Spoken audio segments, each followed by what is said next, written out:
Yo, it's 935 KDAY. Listen, Cece and Romeo, and we got a special guest in the studio. Yeah, I love it, though. Not a guest, family. Yes, Let's just say family. You know what I'm saying? We got Big Hutch from Above the Law in the building. What up, though? Yes. What up, though? What up, family? What's going on? Hey, I was singing when he walked in the door. I know what's going on. You're known around the world as a certified killer. I won't stop rhyming till I touch a billion. I keep grinding. Hey. First of all, we were watching that video. Okay. Your lyrics hit hard.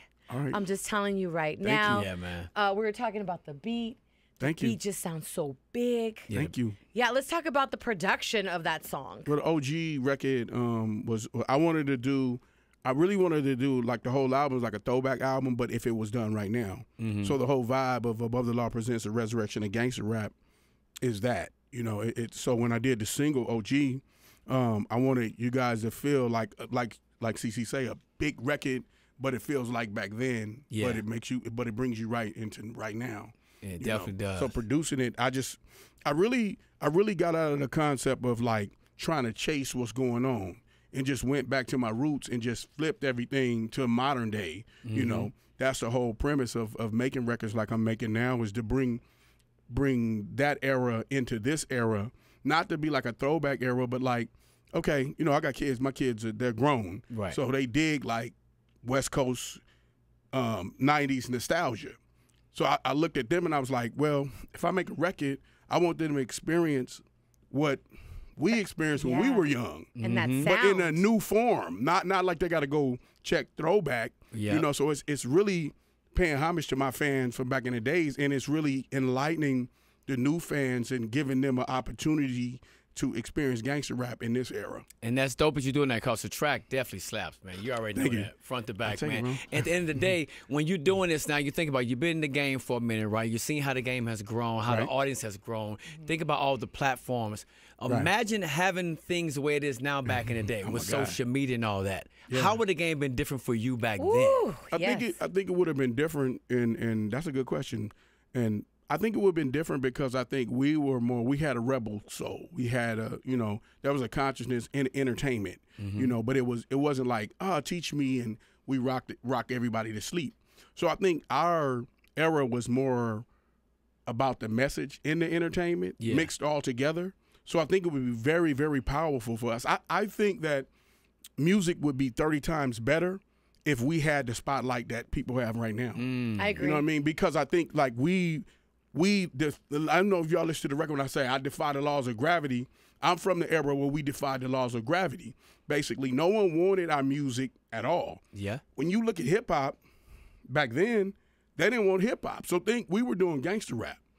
So we just actually defied the laws of gravity when we started making music. You know, they didn't even want our type. It was basically when Eazy was doing it, it was basically called reality rap from our perspective at Ruthless Records. Yeah. Then they labeled it gangster rap. And I think that was a block. The first Above the Law record was us and Two Live Crew. We're the first artists that had explicit lyric stickers on it. Mm-hmm.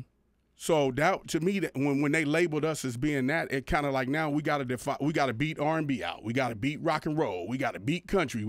And we already an outcast form of music. Yeah. So I think if we had those to be direct to the consumer, I'd have been crazy. Because think about it. Our whole industry was built off hitting those kids in high schools and the colleges and working our hand. Mm-hmm. So just think if we could sit at a house in Pomona, Compton, South Central, and just on a computer, our hustle was already up like that. And I feel like the explicit that they would put on the albums, that's just like another hurdle for you that you have to jump.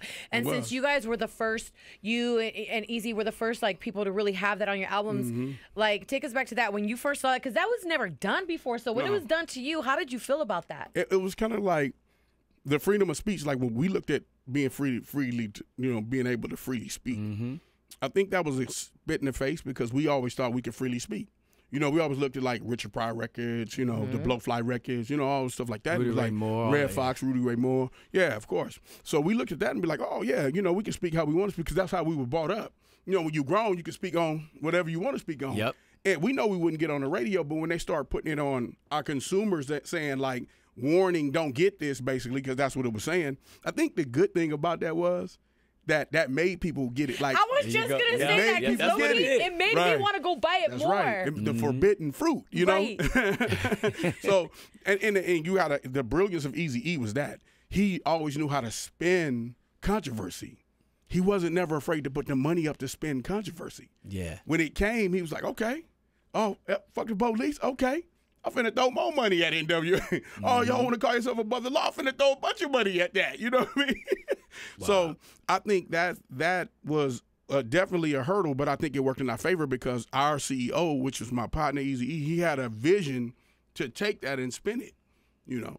Man, you talking about a teacher though. Talking about Eazy-E. Oh, yeah, like, yeah. Just you got the game and gone. And a lot of people, like you said, when you talk about hip hop, it was the streets. We tell them real life stories, what's going on, and people wanted to know. Now you look at it, it's the largest genre of music in the world. Yeah. Black, white, everyone wants it. And you were giving that reality unfiltered and raw. And I think what people take away from Eazy-E was that the West Coast wasn't an industry yet. The East Coast had established themselves from the mid '80s, like with Run, LL, you know, all the Def Jam stuff, you know, Eric B, Rakim, you know, Slick Rick, all of that stuff, the Coachillin, all those records, all their industry had kind of been established. We had a few records, you know, we had all of our stuff was basically out the trunk. When those guys were they were on MTV already. They were already on BET already. We hadn't established ourselves like that. I think Ice-T was probably, shout out to Ice-T too. He was probably breaking the sound barrier for the West at that time, you know, but we still hadn't established as an industry. When he developed Ruthless Records, oh my God, that's when it took off. But he had that vision. He had the vision to take the hardcore music and turn it into something that we could put it lightning in a bottle, you know, and that was the brilliance of it, you know, because at the time he was just really peddling records. You know, he was peddling the Supersonic record, you know, which was huge. He bought that record when it wasn't doing nothing. It was dead in the water. He put money in that and it blew. You know, it's the B-side of the record that he actually bought. But he had that vision to take that, parlay that into Ruthless Records, and all the stuff we did after that was straight hardcore stuff. You know, besides the Miss Chalet, and the DOC record was even still hardcore, but he had that vision, and we had a great person looking over us and really believing in what we all did as young creative kids, because we hadn't established an industry yet. So when he was saying like speak how you want to speak, we like, you crazy, man, we got to censor, we gonna get. He said, no, I'm gonna flip it. Don't worry about it. We gonna flip it. You know, they're gonna love what we do. People gonna love it.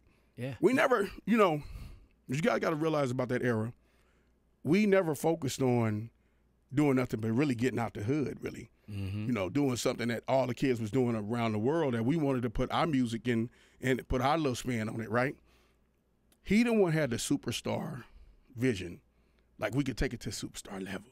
Right. He heard what we all were doing with the, like if you look, the producers there were DJ Yella, the mighty Dr. Dre, me. I was studying under them, and he just believed in what we was doing sonically, yo. He wasn't even a music guy, you know, and he just said, oh, I'm willing to back that play. Damn. You know, so that's the brilliance of Eazy-E. Yeah. I remember with Eazy-E, after Dre left, I was Eazy-E's liaison, and he would bring me projects. He really didn't care what I thought, because he already had a vision of it, right? He said, so he bought Bone. Well, we heard one of Bone rapping freestyle. He's like, yeah, them dudes that call, I finally linked up with him. I'm going to sign them. I said, cool, yeah, the dudes in the fast rap.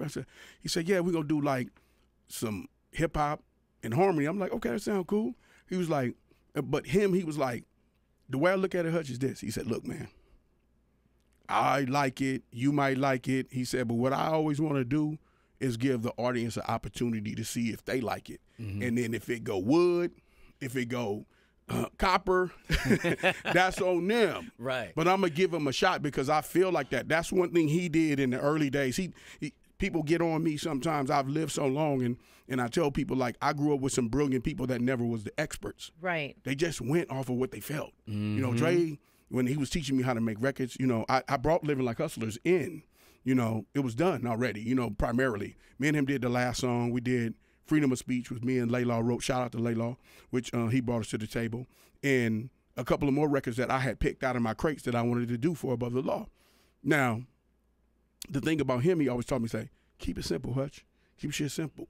You know, he never like, oh, it's like this brilliant orchestra. Yeah, we orchestrate stuff, but he's like, it's going to be very intricate things that we do in there to fuck with people sonically. So he taught me that when I started making records, you know. So it's not like these people were very brilliant, like an Eazy and a Dr. Dre, but they never said they was experts. You know, like even with my experience with Tupac, you know, and I've known Tupac before he made records. You know what I mean? His first feature was outside of Digital Underground was on Above the Law record. You know, and he never really thought he was doing anything but rapping to get out of his conditions. You know, he never looked at himself like that. He said, we can do this rap shit, and, you know, we can live a better life, and we can make a point, and we can make. So in his head, he always had his mission, what he wanted to say to everybody. Yeah. But he never, I think we're from that humble place. Definitely. Where it wasn't about, it was all about it was about the a hustle. And the hustle. It was about the cause and the hustle. The great thing about that era, Cece, is this. We fought, and we didn't give a fuck what nobody thought about our fight. Yeah. You either gonna see us, or we gonna run, or we gonna make you see us, and that was it. And I love that. That's East Coast and the West Coast, because we all counted. Hip hop was the only music that's built by the hip hop people, the artists, the audience. It's all built on that. Nobody shooed us in. No big conglomerate came and said, "Oh, here, I'm going to invest this money into hip hop." No, it was all the DJs. It was all the underground people. It was all the kids in the streets. Most of it, when people be saying radio, we never got to see radio. None of us. I don't care if you was rapping gangster shit or you was just rapping hip hop and hippity. You know what I mean? You never really got to see radio. Well, you know, you got to see it in the mix shows, and you got to see it overnight mix show. They place it. They wouldn't give it to you 24 hours. They would place it strategically. You know what I mean? Yeah, I remember we was getting nominated. I remember artists were getting nominated for Grammys and wasn't even invited to the Grammys. Now, how disrespectful is that? Wait a minute, hold up. So artists were getting nominated, and you couldn't even, your award would not even be on TV. They would announce it. Y'all wasn't it like during commercials? During commercials. Yes, I remember. You wasn't even invited to the actual awards. They were like, here you go. Yeah, that's true. So you worthy of having one to make their committee look like they're down with hip hop. Right.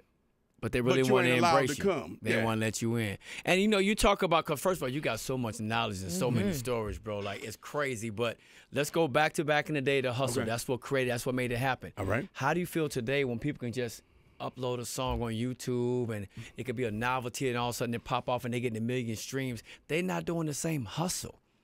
I know the game has changed. The tool. Right? I like the tool. Yeah. I like the tool, but I don't like how a talented person is not respected for the talent, the skill set. Yeah. That's what I don't like about it. I don't like when a guy just does some Milli Vanilli, flash in the pan type shit, and he gets more props than a brilliant person. You know what I mean? Yeah. That's the thing that messed up about that. The real talent gets lost sometimes. Exactly. The real talent get lost. That's what I love the tool.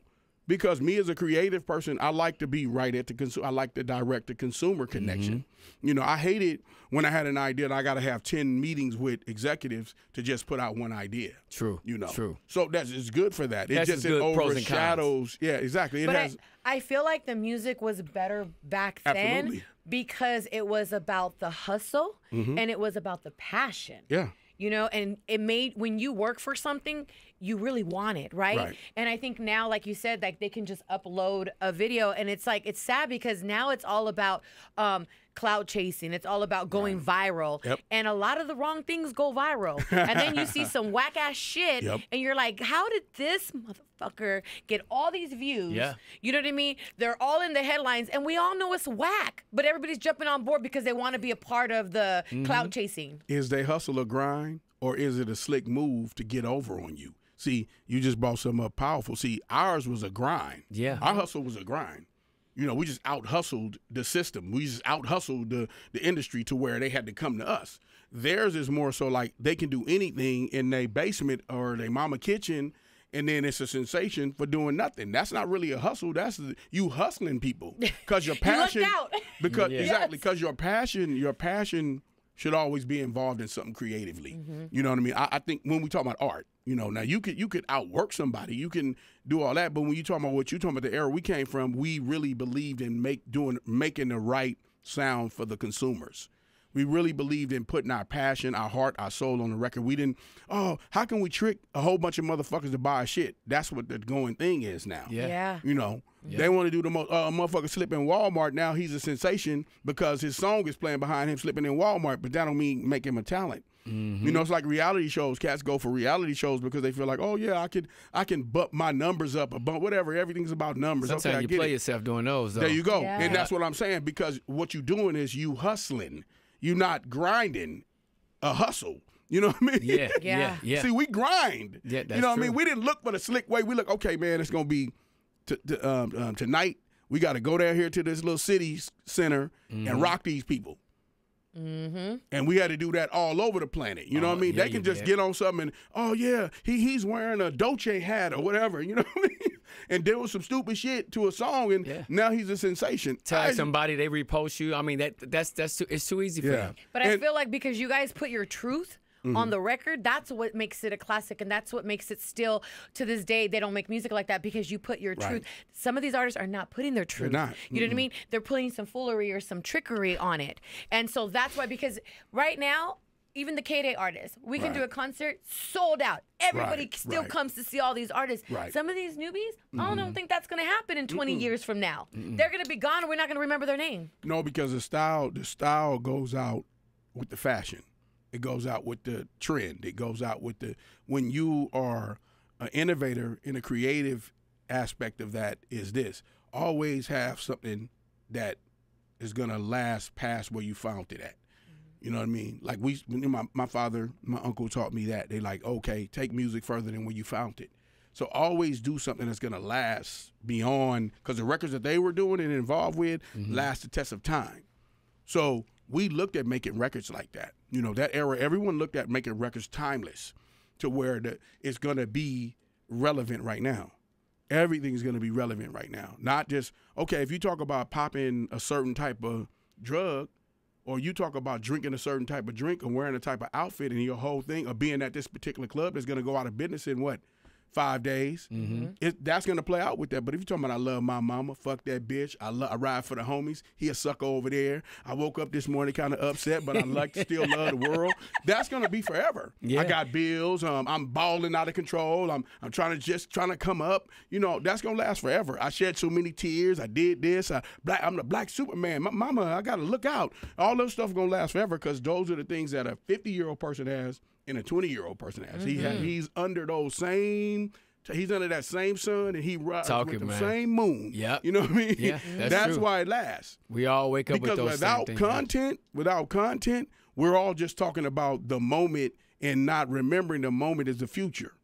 So we have to have all these things, y'all. We have to. It's a balance, called a balance. Our era now, people get mad. A lot of my colleagues get mad at me because we talk real. I said, man, the fuck we sitting up here talking like we was all cool when we was 20 and no, we was wilding. Right. We was drinking, we smoking, popping ecstasy, doing all kinds of stuff. You know what I mean? Same thing these youngsters is doing. But what we did in it, we balanced it all out. It wasn't about staying at the strip club or staying at the party or it was about, I'm at the strip club right now, but tomorrow I got to get my ass up and go get this money. You know what I mean? After that, I got to go visit my mom and make sure she good. You know what I mean? Then I'm going to meet the homies at the park and do. Then I got to go over here and kick it with my girl. That's what our music was about. That's why it lasts, because it's about the day of. It's not about just a moment in the club. He just broke that down. Yeah. Like, that's crazy, man. Look, let them know how they can get hip hop conversation with you, Hutch. Like, I love it. It's like, good. Seriously. It's all good. Let them know how they can follow you, man, where they can get the song. You got to give them that 411, bro, before you go. All right, yeah, you know, you can follow me on my Instagram on Mansa Musa Royal. You also can follow me on my digital magazine, 187 Rock Boy Honey's World. You also can follow me Facebook at Mansa Musa. Okay. And then, you know, where they can get the physical CD. On Twitter is the real code 187 UM. And then you can get the CD physical in wax in the merchandise on ogfashion.com, and that's OGFASHIN.com. Okay, fashion. And really quick, I want to just touch base before we dip.